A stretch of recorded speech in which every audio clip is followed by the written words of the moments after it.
Hello, good morning. For today's video ay magluluto tayo ng onion garlic rice, fried rice. Yan. So, nilagyan natin na siya ng bell pepper.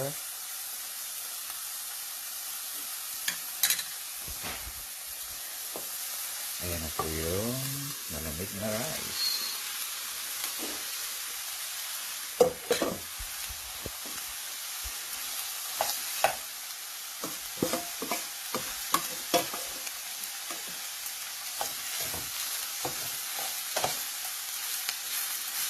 Bango. Actually guys, nakaka-add ng flavor yung onion at saka yung green bell pepper. Yan.